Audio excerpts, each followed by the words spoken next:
bem-vindos a mais um episódio de E aí, professor? Oi, Walter. Bom dia, meu jovem. Como vai você? Tão bem quanto ontem. E isso é bom? Considerando as circunstâncias, sim, acho que estou bem. Que bom ouvir isso. Nós vivemos numa guerra, você sabe. Uma guerra com carne e sangue. Bem, os morteiros estão explodindo por todos os lados, então devemos esperar por isso. Mas tem de bom ânimo. Eu li no Espírito de Profecia que nós sempre devemos depender de Deus. Isso concorda com o que a Bíblia diz? Certamente. 100%. Sim, Porque se não for assim, então não teremos para onde retornar. correto.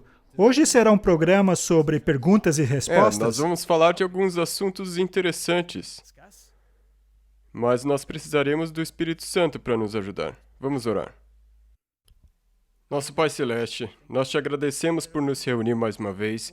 Senhor, nós precisamos de Ti em nosso meio. Por favor, nós pedimos que o Teu Santo Espírito ilumine nossas mentes e guie nossa conversa. Em nome de Jesus, Amém. amém. Sabe, é importante saber daquilo que acontece no mundo, mas é importante que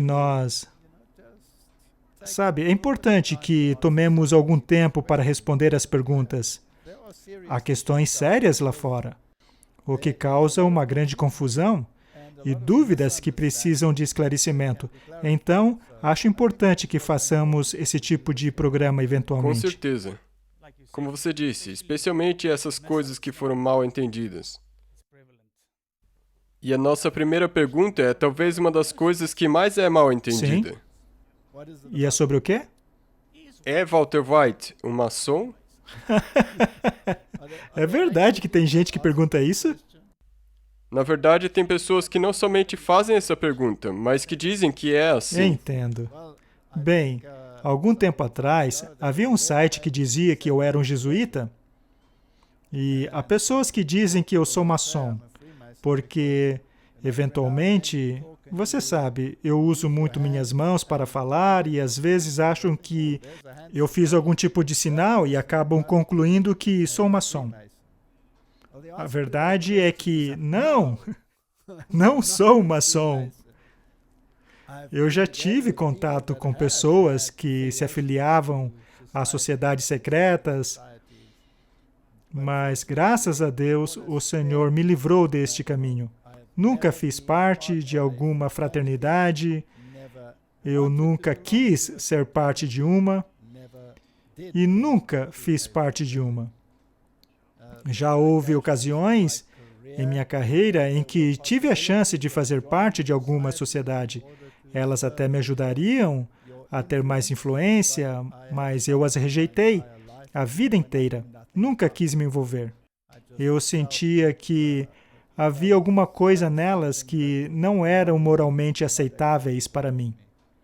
Não que eu fosse super moral ou coisa parecida, mas eu não gostava quando alguém era favorecido simplesmente por ser dessas afiliado. afiliações. As coisas deveriam ser conquistadas por mérito. Então, eu nunca fui um maçom, eu nunca quis ser um maçom, e eu me pergunto se essas pessoas assistiram minha série Ataque Total, Eu duvido. cujo o maior objetivo era mostrar que essas afiliações, eventualmente, se contrapõem diretamente à palavra de Deus. Bem, se eu puder dizer, se você fosse um maçom, então você não seria um muito bom. Não. E se eu fosse um jesuíta, seria ainda pior. Você fica expondo eles toda hora. Certamente. Por exemplo, se você pegar os jesuítas, que foram formados, afinal, para contra-atacar contrafazer a a reforma. reforma. Então, na minha opinião, ao se contra-atacar a reforma e contra-atacar a palavra de Deus, em consequência, então você é um inimigo de Deus mascarado como um anjo de luz. Obrigado. Então esclarecemos isso. Então agora vamos para a próxima pergunta. Por que existe um obelisco no túmulo de Ellen White? Bem, essa aí é muito interessante. Há pessoas que dizem que ela era maçom. Sim, e tem muita gente que diz que o Adventismo, os pioneiros, eram maçons. Então, uma vez que estamos nesses tópicos de sociedades secretas e maçonaria, vamos então ser abertos sobre essas coisas e falarmos delas aqui. Bem, naturalmente, eu não fui um adventista a vida toda, e nem você, correto? Então, deve haver razões muito fortes para que você se converta a alguma coisa que pareça tão negativamente aceita pelo mundo aí fora.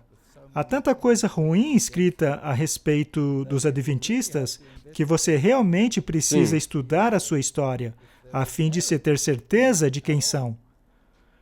E então, em relação ao obelisco no túmulo de Ellen White, bem, aquilo não é um túmulo, é um memorial. Sim. Estas pequenas pedras aqui embaixo são, na verdade, as lápides. E então, há um obelisco como memorial, que foi colocado lá por pessoas bem intencionadas. Se você considerar a época na qual isso foi feito, havia obelisco em todos os lugares. Era o comum da época. E isso não implica necessariamente que havia uma afiliação. Dessa forma, como eu posso julgar se ela era afiliada ou se ela não era afiliada? Pelos escritos dela. Será que ela fala sobre os maçons? Sim. E ela os apoia ou os condena? Condenou. Ela condena completamente. Na verdade, ela até disse que se você não cortar laços com essas sociedades secretas, você se excluirá do reino dos céus. Sim. Certo? Correto. Portanto, devemos julgar pelo que ela escreveu, mesmo que a Bíblia. Exatamente. Não deveríamos simplesmente crer no que as pessoas dizem sobre a Bíblia. Devemos lê-la com nossos próprios olhos. E o mesmo se aplica com Ellen White. Se a obra dela o ofende, então ignore-a. Permaneça com a Bíblia. Mas eu garanto que se Ellen White o ofende, a Bíblia também o fará. Sim. Eu estava lendo o capítulo 23 de Atos dos Apóstolos, o livro que ela escreveu, e eu encorajo a todos que vão e leiam esse capítulo. É sobre os bereanos. Sim. E como você deve estudar a Bíblia por si Da mesmo. mesma forma como investigamos a Bíblia por conta própria, devemos fazer o mesmo com os escritos dela. Entenda que não é ruim aconselhar-se com muitas pessoas, mas tome cuidado com a fonte de seus conselhos. Por exemplo, se forem conselhos dados por pessoas prontas a dar suas vidas pela causa, como os reformadores, você faz bem em ler o que os reformadores escreveram, assim como daqueles que foram zombados, ridicularizados por sua fé, mas permaneceram firmes, como, por exemplo, uma âncora. Sim. Então pode ler esses escritos. Então você terá uma boa ideia do que o cristianismo realmente é. Por exemplo, se ler o trabalho de Bunyan, então descobrirá que aquele homem sofreu por sua fé. E ao ler a sua obra, constatará que ela está em harmonia com a palavra. Escolha suas fontes. Sim. E se você quiser se informar sobre o que o outro lado diz a respeito do assunto, porque às vezes isso é necessário. Mas antes, fortifique-se com a Bíblia, para que assim não tenha que batalhar sem a armadura de Deus, e assim resistir aos dardos do inimigo. Na maioria das vezes, é importante, como você disse, leia a Bíblia por si mesmo, leia o que a própria Ellen White escreveu, leia por si mesmo, e então forme uma opinião mais informada. Se alguém te contar algo que uma pessoa supostamente disse, não acredite, vá e pessoalmente ouça o que a própria pessoa disse. Correto. E ao analisarmos as passagens da qual ela cita sociedades secretas, ficará claro que ela não as considera como algo vindo de Deus. O próprio Jesus disse que eu não faço nada em segredo. Então, por que haver sociedades secretas? Afinal, tudo que é feito em segredo será revelado. As notícias estão cheias de coisas que são feitas em segredos. E sejam verdadeiras ou falsas, isso será determinado no julgamento. Portanto, julgue pelo que você lê, e não pelo que vê e que outras pessoas dizem. Correto. Mas vamos falar ainda um pouco mais sobre esse assunto. Essa foto é possível ver as lápides muito simples de Ellen White e James White, e que não tem nada a ver com simbologias de sociedades secretas. E na segunda foto, temos uma visão geral do cemitério, onde outras pessoas estão enterradas. E veja quantos obeliscos! Será então que cada pessoa enterrada naquele cemitério era maçom? Era um costume prevalente nos anos de 1800. Correto? Colocar um monumento perto da tumba. E também há um questionamento sobre por que os pioneiros adventistas sempre estavam com a mão nos bolsos quando tiravam fotos? Ou por que então eles colocavam as mãos dentro de suas blusas? Porque este é um sinal maçônico. Bem, é preciso entender que a sinalização maçônica precisa ser um gesto comum que não chame a atenção de todos. Pois se você inventasse um sinal que fosse completamente incomum, as pessoas te olhariam e pensariam, o que ele está fazendo? Que coisa estranha! Há algo por trás disso? Se fosse um sinal estranho. Mas uma foto sinalizadora na maçonaria é algo que está relacionado a uma mensagem muito específica e em uma circunstância muito específica. Sim. E existem fotógrafos específicos que tiram fotos em momentos muito específicos. Por exemplo, quando a foto é tirada quando eles estão prestes a apertar as mãos, e existe uma descrição acima a respeito de algo que está para acontecer. Esta é uma foto sinalizadora. Acontece que as pessoas fazem esses gestos o tempo todo, e isso não quer dizer que sejam maçons. E eu tenho certeza de que os maçons e membros de sociedades secretas nem sempre estão passando uma mensagem quando eles fazem esses gestos. Não, elas só estão usando as mãos. Por exemplo, se alguém tira uma foto bem na hora que eu estou fazendo isso aqui, aí vão dizer, nossa, o Walter é maçom. Não, é algo que acontece na conversa. Ou então, se eu estiver assim, por exemplo, ou Donald Trump, por exemplo, fazia isso o tempo todo, será que ele estava sempre fazendo sinalização maçônica ou era um hábito dele? Portanto, é necessário saber distinguir para saber quando realmente se trata de uma sinalização. Agora, voltando às fotos dos pioneiros, por que será que a maioria desses senhores faziam assim com a mão? Devemos levar a história em conta. O processo da fotografia no início era muito diferente daquilo que temos hoje. Hoje, tira-se uma foto em meio segundo. Mas naqueles dias, a exposição do filme fotográfico era longo. Às vezes, o filme fotográfico devia estar exposto à luz por 15 minutos, portanto, as pessoas precisavam ficar imóveis. E eles possuíam verdadeiros instrumentos de ferro, no qual prendiam a cabeça das crianças, e as prendiam em posições nas quais elas não poderiam se mover. E então, na pós-produção, eles pintavam aqueles instrumentos a fim de escondê-los, para que não aparecessem na foto final.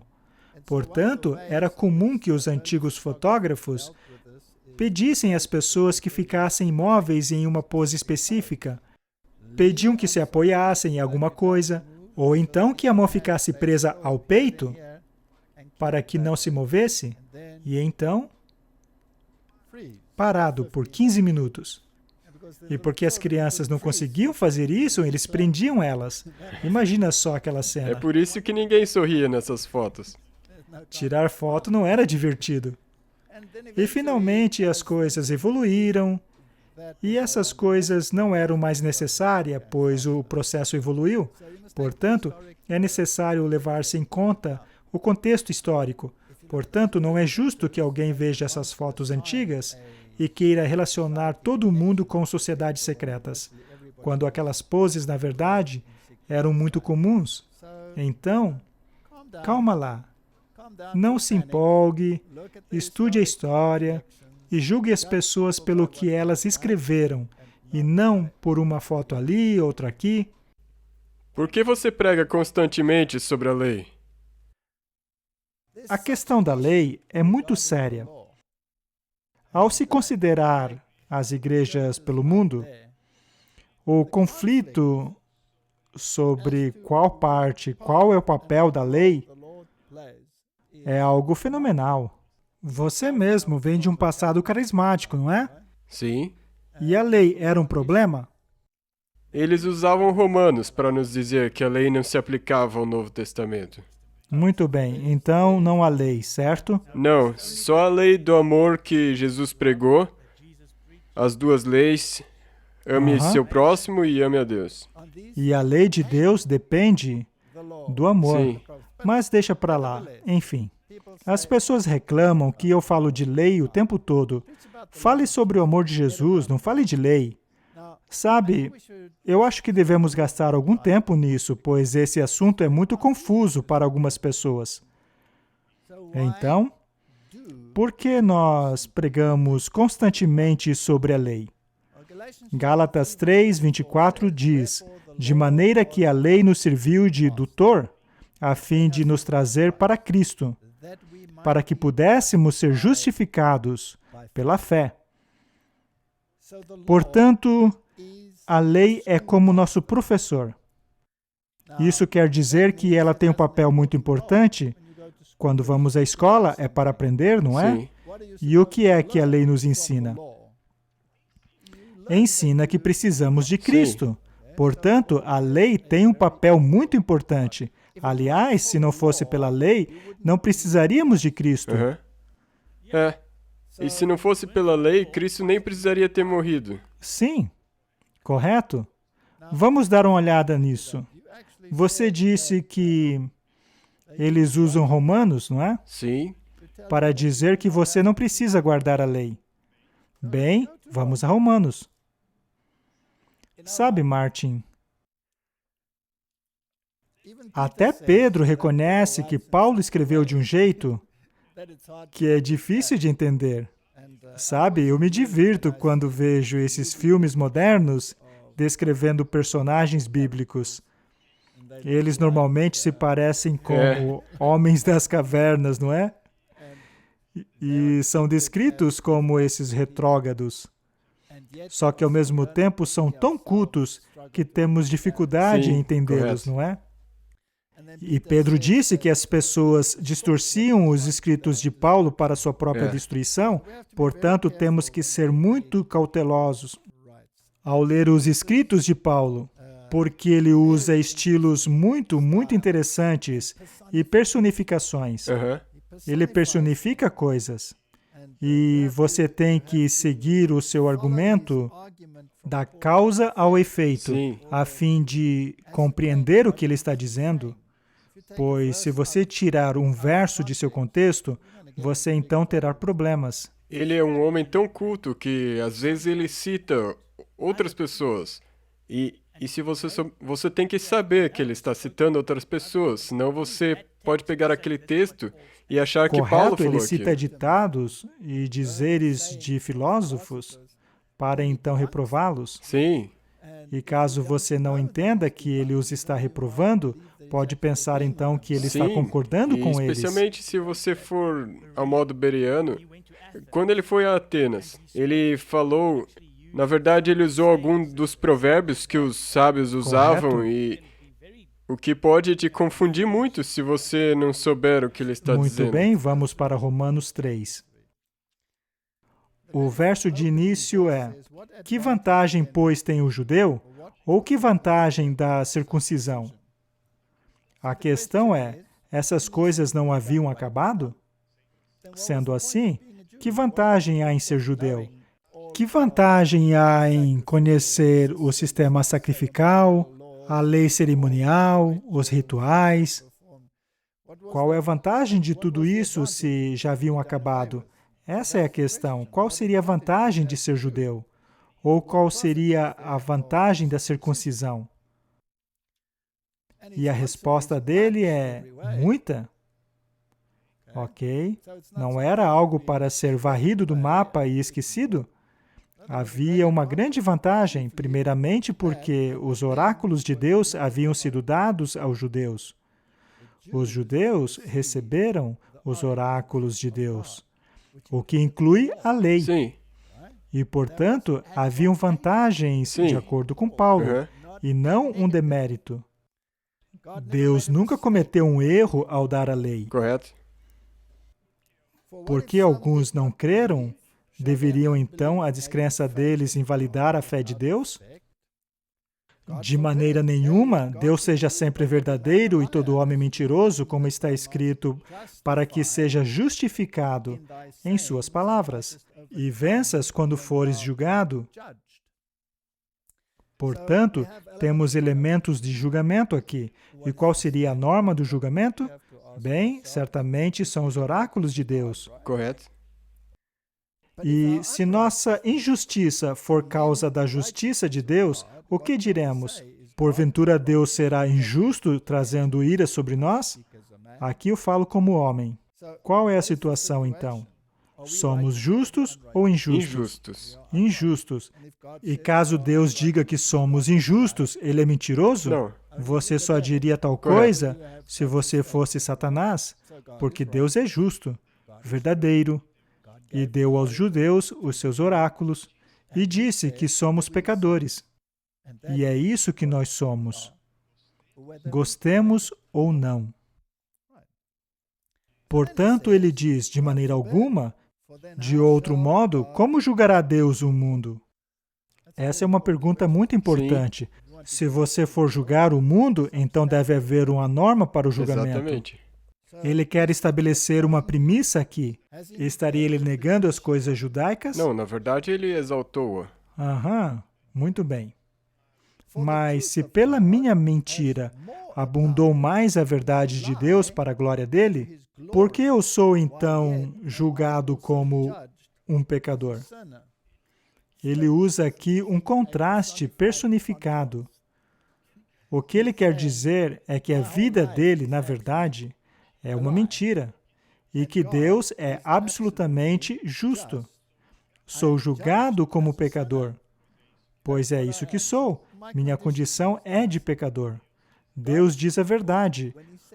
Ao afirmar que sou pecador, Deus irá julgar. E o juiz diz que eu sou um pecador. É uma situação ruim, certo? Correto. Sendo assim, tal problema requer uma Preciso de solução. ajuda.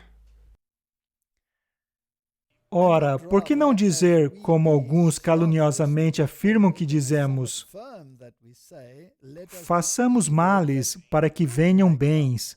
A condenação desses é justa. Sabe, Martin, a mesma coisa acontece hoje. Há pregadores que dizem que, e eu escutei com meus próprios ouvidos, que se você guarda a lei, você está pecando. Já ouviu isso? Sim, já. Que guardar a lei de Deus é pecado. Porque você estará, na verdade, quebrando a lei de Jesus. Correto. Então você tem que quebrar a lei a fim de ser justo. Que loucura! Então, continuando. E por que não dizer, como alguns caluniosamente afirmam que dizemos, assim como nos dias de hoje também, façamos males para que venham bens, a condenação desses é justa. Ou seja, se você disser que ao guardar a lei você está pecando, então é melhor você abrir o olho, pois a sua condenação é certa. Então, somos nós mais excelentes de maneira nenhuma, pois já dantes mostramos que tanto os judeus como os gregos, todos estão debaixo do pecado. Portanto, precisamos entender o que é o pecado. E a Bíblia diz claramente, pecado é a transgressão da lei. Portanto, de maneira nenhuma ele está negando o pecado. E muito menos ele está se elevando acima dos outros. Todos pecaram e foram destituídos da glória de Deus. Sendo assim, ele está descrevendo a condição do homem. Sim. Somos todos pecadores. E nisso, algumas pessoas, você ouve, as pessoas dizem, você se acha justo porque você quer guardar a lei. Não. Saber a definição do pecado não faz de você um justo. O agir é algo que também é importante. A epístola de Tiago toda é sobre Sim, isso. e ainda restabelece que todos estão sob o pecado. Debaixo do pecado. Como está escrito, não há um justo sequer. E isso é apenas uma afirmação da nossa condição. A nossa condição é desesperadora. Não há ninguém que entenda, não há ninguém que busque a Deus. É a nossa condição. Ele descreve a nossa condição. Tomara que haja uma solução, Sim. certo? Todos se extraviaram e juntamente se fizeram inúteis. Não há quem faça o bem, não há nenhum sequer. Até mesmo as nossas professas boas ações não passam de trapos de imundícia, já que todas elas surgem de um elemento de egoísmo. A sua garganta é um sepulcro aberto, com as suas línguas tratam enganosamente.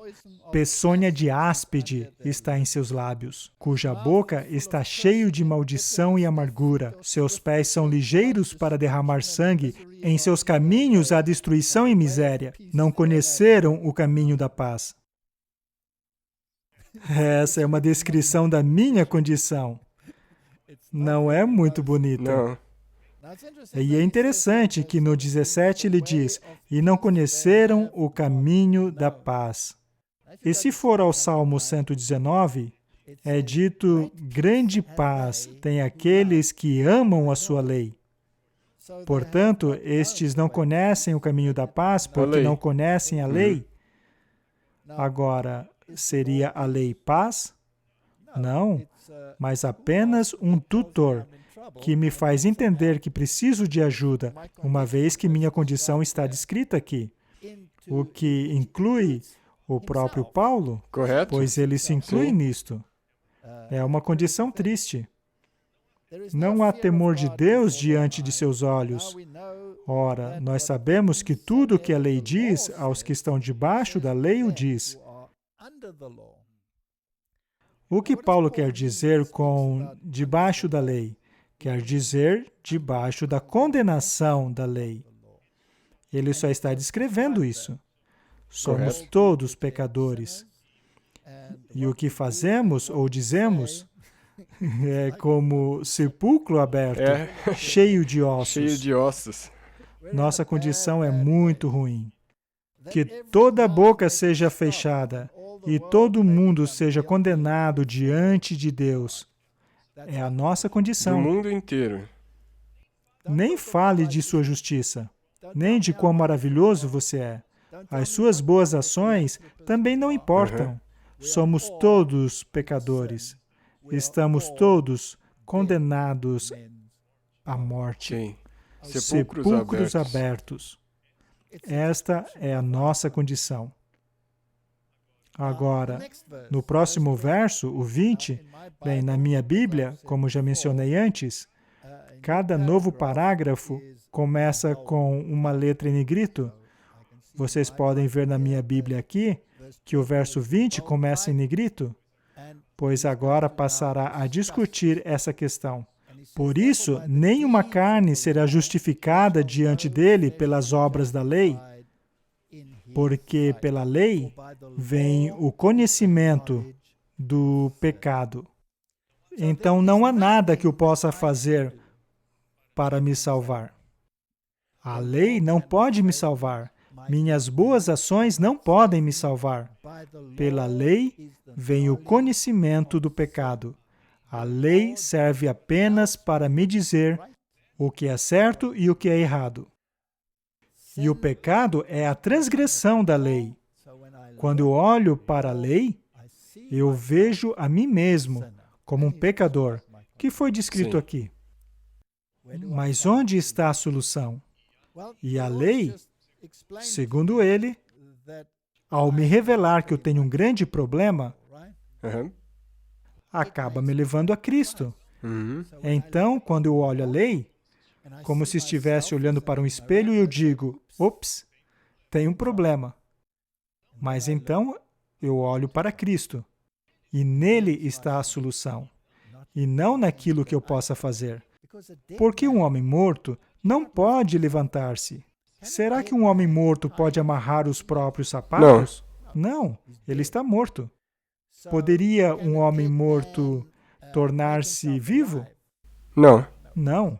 Você precisa de um poder fora de si que o faça voltar à vida.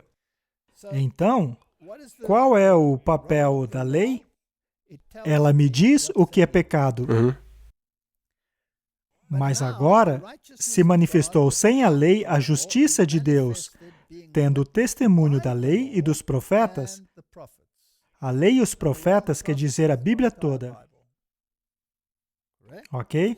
Portanto, a Bíblia me diz que a minha justiça não está em nada que eu possa fazer. Ela vem de uma fonte fora de mim, uma justiça externa, uma justiça que precisa ser imputada, porque eu não a tenho. Muito bem.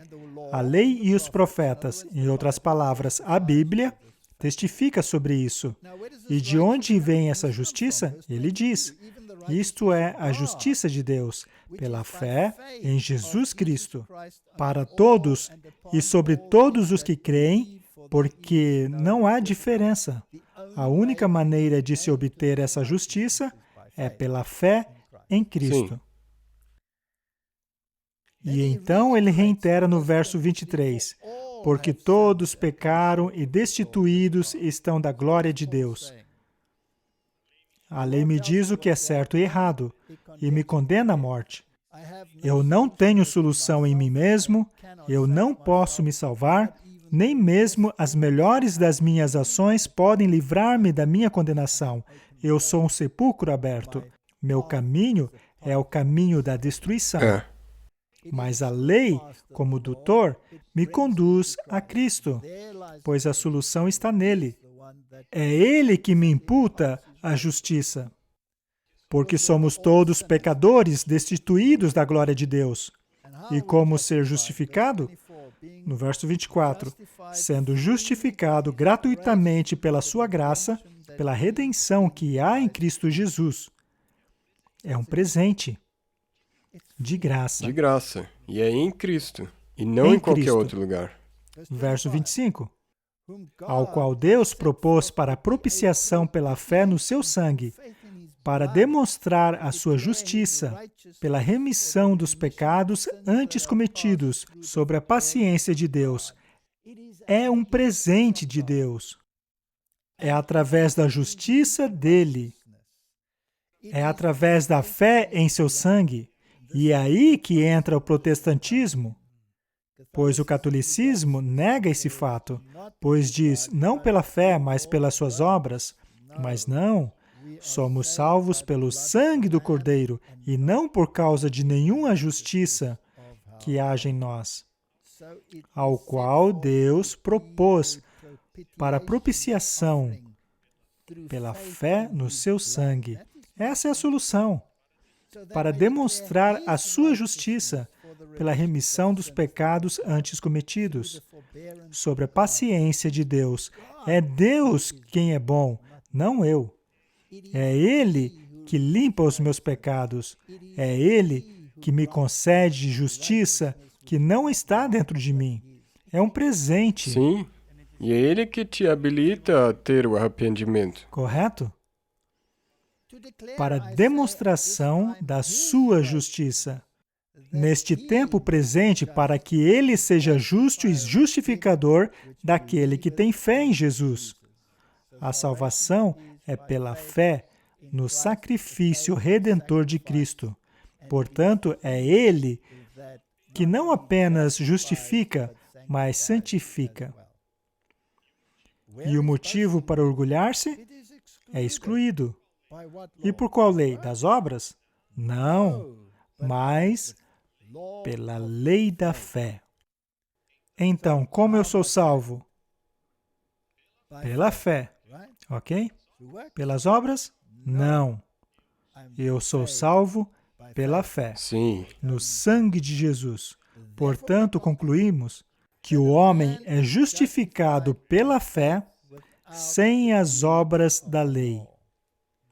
Não há nada que eu possa fazer para me salvar. É somente pela fé. Mas agora vem o X da questão. Mas será que ele é Deus somente dos judeus? Não seria também dos gentios? Sim, certamente também dos gentios. Bem, de acordo com alguns, os gentios tiveram uma dispensação totalmente nova. O antigo sistema de tipos e sombras foi totalmente removido e Cristo tornou-se a realidade. Mas ele era o Deus dos judeus Sim. e o Deus dos gentios. Agora, a próxima pergunta é importante. Visto que Deus é um só, que justifica pela fé a circuncisão, como é que os judeus são salvos? Pela fé. Pela fé, não pelas Não. obras. E da incircuncisão, pela fé. Então, como os gentios são salvos? Do mesmo jeito. Pela fé. Anulamos então a lei por causa da fé? De jeito nenhum. Antes estabelecemos a lei. O problema não é a lei. Não, é a fé. O problema sou eu. É. Eu sou pecador. Então, a lei não me salva. Não. A lei é um tutor. Ela mostra que a minha condição é terrível e que devo me voltar para Cristo a fim de escapar da condenação da lei, que é a morte Correto. eterna. Mateus 5,17 diz: Não pensem que vim destruir a lei ou os profetas. Eu não vim abrogá-la, mas cumpri-la. Ou seja, a lei, os primeiros 5 livros da Bíblia, que incluem os 10 mandamentos, não acabou.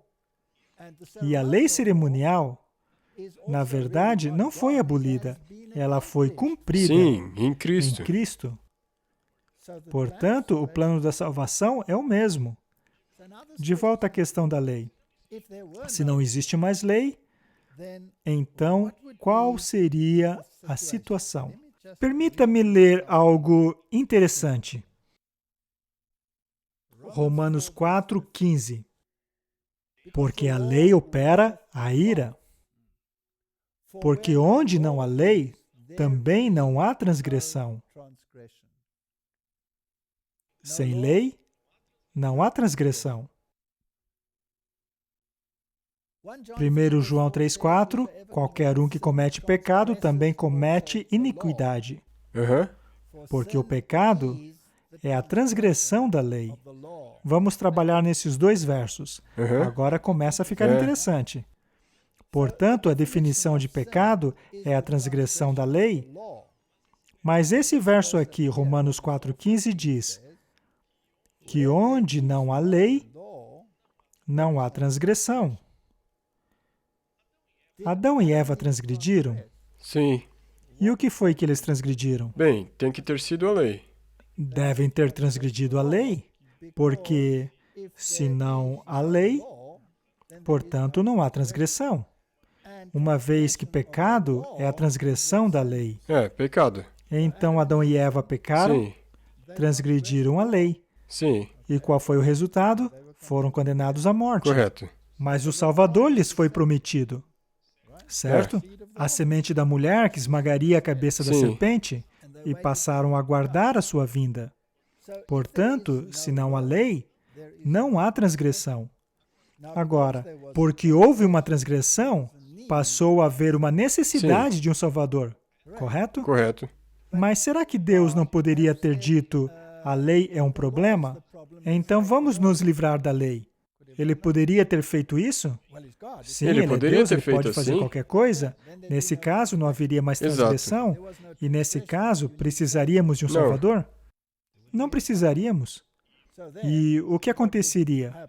Viveríamos sem uma lei, de tal modo que não haveria mais transgressão. Correto. Ou seja, viveríamos em um mundo exatamente como este. Sim. E esse seria o mundo que Lúcifer quer. O mundo de Lúcifer, que não há lei, ele quer fazer o que quiser. Faça o que você tu quer. queres. Essa é a lei dele. Vamos analisar isso. Portanto, se a lei permanece, então somos condenados à morte, porque nesse caso a transgressão. E se há transgressão e você quer ser salvo, você precisa de um Salvador. E qual era a pena da lei? Morte. Morte. Portanto, esse Salvador teria que pagar o preço. Correto. E Jesus pagou esse preço? Sim. Portanto, a lei já era ou permanece? Isso faz a lei permanecer. A lei é imutável, não pode mudar. Ela permanece. Sim. E então vem o Salvador, que toma sobre si a penalidade da lei, ou seja, a morte, Sim. o que nos mostra que, de fato, nem um tio ou vírgula seria removido da lei. Portanto, se não fosse pela lei, não precisaríamos de um E Cristo não Salvador. precisaria ter morrido. E Jesus não tinha que ter morrido. Então, quão importante é a lei? É o importante o suficiente Exatamente. para se morrer. Aham. Muito bem. Hebreus 2, 3. Como escaparemos se não atentarmos para uma tão grande salvação? Uhum. É uma salvação muito grande, Exatamente. a qual é toda baseada na lei, a qual, começando a ser anunciada pelo Senhor, foi-nos depois confirmada pelos que a ouviram. O próprio Jesus veio para nos mostrar a importância da lei. Correto. E ele viveu a lei. Ele demonstrou os preceitos da lei. E os princípios da lei estavam encapsulados em uma pequena palavra, amor. Correto? A Exatamente. lei é tão importante que Jesus estava disposto a morrer para cumpri-la. Sim. Mais uma vez, lendo Hebreus 2, verso 3, como escaparemos nós se não atentarmos para uma tão grande salvação? A qual, começando a ser anunciada pelo Senhor, foi-nos depois confirmada pelos que ouviram. Assim também Cristo, oferecendo-se uma vez para tirar os pecados de muitos, que é pecado? Transgressão da lei. Transgressão da lei. Aparecerá segunda vez, sem pecado, aos que esperam para a salvação. Ou seja, ele aceitou a penalidade, pagou o preço e com um grande presente ele imputará a sua justiça a você. Sim. Por si mesmo não dá para fazer nada. Mas a lei é importante? A lei permanece 100%. Na verdade, foi solidificada por Cristo que veio morrer por nós. Portanto, a lei é eterna e vai existir para sempre. Sim. E se você nega a lei, você nega o plano da salvação. Sabe, Martin, tem outro texto da Bíblia que me veio à mente. Precisamos demorar um pouquinho nessa questão. Eu acho que a confusão começa para as pessoas quando elas pensam que tem gente que quer guardar a lei para ser salvo. É impossível guardar a lei para se salvar, uma vez que o homem morto não pode fazer nada para E reviver. é isso, eu acho que Paulo demonstrou de maneira muito bela em Romanos, que somente Cristo pode te ajudar. Guardar a sua lei é uma demonstração de amor para com Deus. E ele disse isso: se você me ama, guarda os meus mandamentos. Pois quem diz que me ama e não guarda os meus mandamentos é um mentiroso. Você não guarda os mandamentos para ser salvo, mas você guarda porque o Correto? ama. No capítulo 59 do livro de Isaías, na verdade, o capítulo 59 e 60 são fascinantes. No capítulo 59, nos diz qual é o estado do mundo. E o capítulo 60 nos fala sobre a mensagem da salvação para o mundo perdido. Então, essas profecias tratam da situação naquela época e da situação nos fins dos tempos. E ao longo do livro de Isaías, temos essas lindas profecias messiânicas. Isaías 53, entre outras. Portanto, há uma aplicação para o tempo da época e para o tempo do fim. E ao lermos sobre a situação da humanidade no fim dos tempos e a mensagem de restauração final que virá sobre eles, tudo fica ainda mais claro. Eis que a mão do Senhor não está encolhida para que não possa salvar, nem cravado os seus ouvidos para que não possa ouvir. Aqui temos o conceito do Salvador. Correto. E então no verso 2, mas as suas iniquidades fazem separação entre vós e vosso Deus. E os seus pecados encobrem o seu rosto de vós, para que não os ouça. É um paralelismo hebraico. Ele o diz de uma maneira e então repete. Vamos ler de novo. As suas iniquidades fazem separação entre vós e o vosso Deus. E seus pecados fazem que ele esconda o rosto dele de vocês. Iniquidade e pecados são a mesma coisa. O pecado o separa de Deus. Só que o mundo acredita que a separação de Deus é pecado. Acontece que, de acordo com a definição bíblica, o pecado veio antes da separação. Sim. E não a separação e então o pecado. É um jeito muito esperto de se negar o E pecado. porque de um jeito é quase como se Deus tivesse se recolhido. Sim, E então não é a sua culpa. não Mas é aqui culpa com sua. certeza diz que Deus ainda é o seu pecado que causou a separação e o esconder de sua face. Não que ele tenha escondido sua face. Isso mesmo. Agora vá para Isaías 48, versos 18.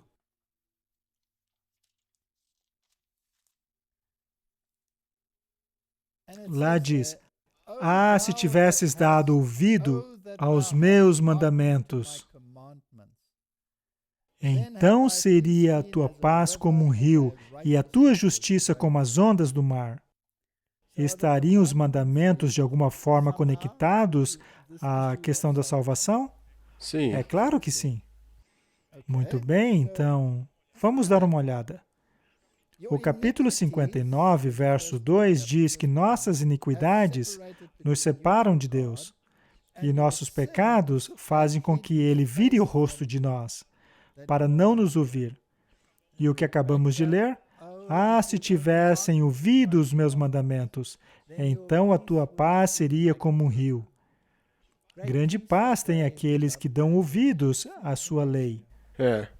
porque as vossas mãos estão contaminadas de sangue.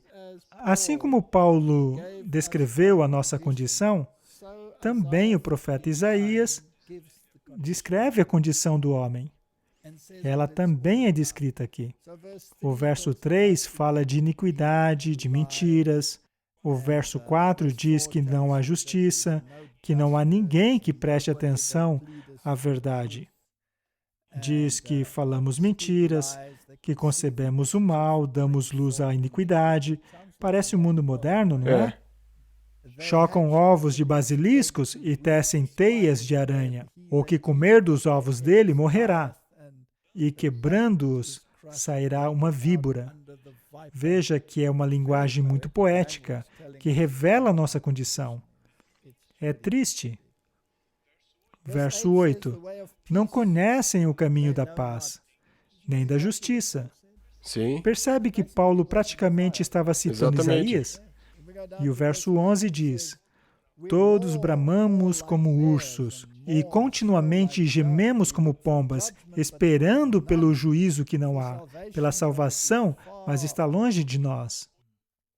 Hoje em dia, nós não estamos esperando o Messias, Um salvador que terreno. vem para restaurar esse mundo. Essa também é a condição atual da humanidade. Verso 14. Por isso o direito se tornou atrás e a justiça se pôs de longe, porque a verdade anda tropeçando pelas ruas e a equidade não pode entrar. O que é a verdade? Jesus disse, eu sou o caminho, a verdade e a vida. Aham. Todos os teus mandamentos são verdade. A tua lei é A verdade. tua palavra é a A tua verdade. palavra é verdade. Verso 15. Sim, a verdade desfalece, e quem se desvia do mal arrisca-se a ser despojado. E o Senhor viu e pareceu mal aos seus olhos que não houvesse justiça. E vendo que ninguém havia, maravilhou-se de que não houvesse um intercessor. Sem um intercessor, a nossa causa é perdida. Na verdade, em minha Bíblia, há uma pequena estrela próximo ao verso 16, o que nos diz que se trata de uma profecia messiânica. Portanto, precisamos desse Salvador. E então vamos terminar lendo o 19 até o 21. Então temerão o nome do Senhor, desde o poente e a sua glória até o nascente do sol. Vindo o inimigo como uma corrente de águas, o Espírito do Senhor alvorará contra ele a sua bandeira. E virá um Redentor a Sião, e aos que em Jacó se converterem da transgressão, diz o Senhor. Portanto, um estandarte será levantado contra o mal. E o que nos revela o que é mal? A lei? A lei, pois pela lei vem o conhecimento do pecado. Sim. Portanto, ele dirá às pessoas, com licença, existe um monte de maldade no mundo porque vocês Sim. estão... Transgredindo a lei. Sim, pois paz há para os que guardam os mandamentos. Sua paz seria como um rio. E então há essa promessa no capítulo 60, que diz que haveria um remanescente no fim dos tempos, que levantaria esse estandarte e diria ao mundo qual é o coração do problema. Levanta-te e resplandece, porque vem a tua luz, e a glória do Senhor vai nascendo sobre ti. Porque eis que as trevas cobriram a terra, e a escuridão os povos. Mas sobre ti o Senhor virá surgindo, e a sua glória se verá sobre ti. E os gentios caminharão à tua luz, e aos reis o resplendor que te nasceu.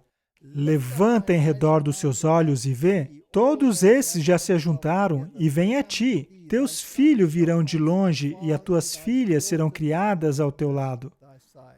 Então verás e serás iluminado, e o teu coração se estremecerá e se alargará, porque a abundância do mar se tornará a ti, e as riquezas dos gentios virão a ti.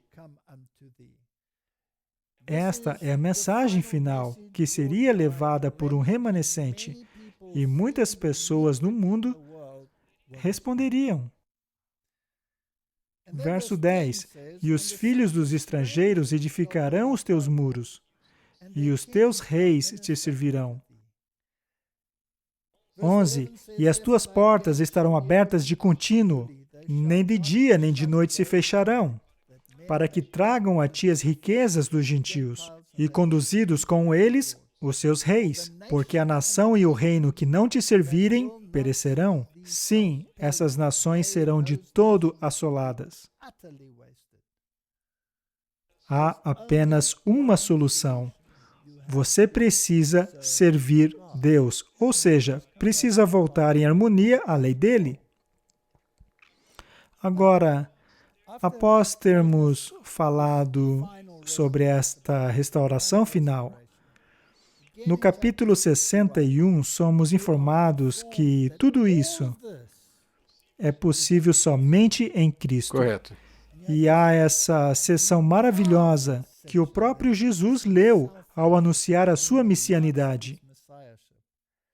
Pois o Espírito do Senhor Deus está sobre mim, porque o Senhor me ungiu para pregar as boas novas aos mansos e enviou-me a restaurar os contritos de coração, a proclamar liberdade aos cativos e abertura de prisão aos presos, a pregoar o ano aceitável do Senhor e o dia da vingança do nosso Deus, a consolar todos os tristes, a ordenar acerca dos tristes de Sião, que lhe se dê glória em vez de cinza, óleo de alegria em vez de tristeza, vestes de louvores em vez de espírito angustiado, a fim de que se chamem árvore de justiça, plantações do Senhor, para que Ele seja glorificado. A solução é essa. É o Messias que nos salvará, não a lei. Não. Mesmo assim, precisamos estar em harmonia com a lei de Deus. Correto. Ela volta. Vem de Jesus, mas volta para a lei. Portanto, é possível falar da salvação excluindo a lei? Não. Não. Ainda assim, as pessoas são tão confusas sobre isso que chegam até mesmo a dizer que Jesus foi transgressor da lei. Correto. Vamos dar uma olhada nisso. Veja essa pergunta. Se Jesus guardou o sábado, por que é dito em João 9, 14, 16 e Mateus 12, 1 a 8, que Jesus quebrou o sábado? Mateus 15, 3. Mas ele respondeu a eles, Porque vocês também transgridem os mandamentos de Deus com as suas tradições? Porque deixando o mandamento de Deus, retendes a tradição dos homens, como lavar dos jarros e dos copos, e fazeis muitas coisas semelhantes a essas. Jesus diz até que vocês me adoram em vão, ao ensinarem mandamentos de homens como se fossem doutrinas. Então, será que Jesus realmente violou o sábado? Não. Ele nunca violou o sábado.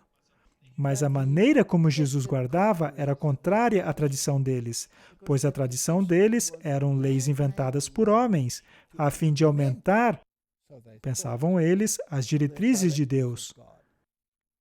Eles colocavam um peso nos ombros das pessoas que ninguém conseguia carregar. Sim. Os judeus inventaram cerca de 2.000 leis sobre como guardar o sábado. E se formos à Bíblia, há apenas um punhado de orientações sobre como guardar o sábado. Deve chamar o sábado um deleite, Sim. deve chamar o dia do Senhor de honrado. Não devemos deixar de nos congregar nesse dia. Não devemos fazer as nossas próprias coisas, ou seja, aquelas tarefas diárias do dia a dia, mas deveríamos ter um tempo especial com Deus.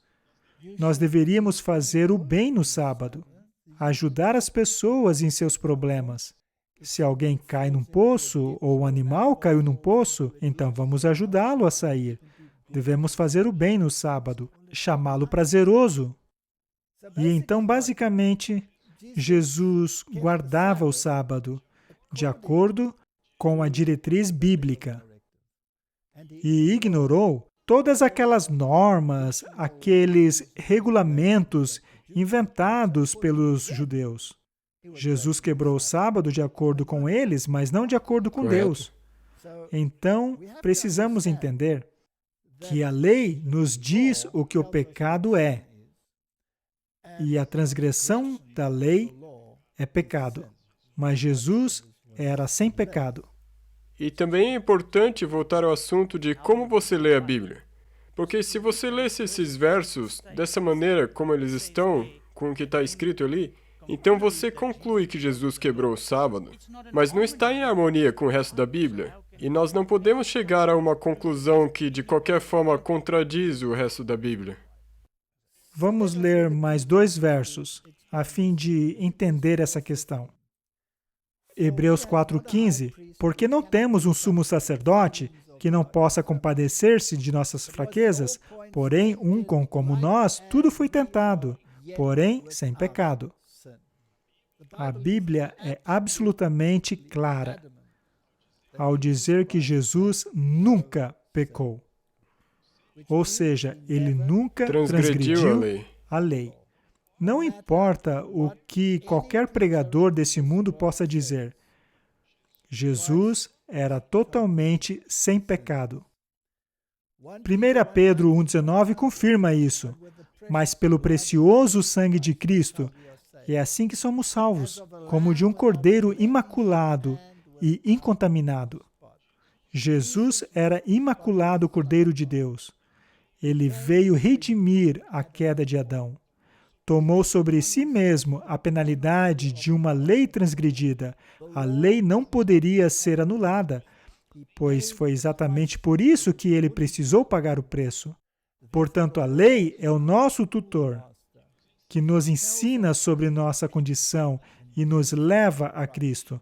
E Jesus nos salva da condenação da lei e nos manda de volta para a lei. Sim.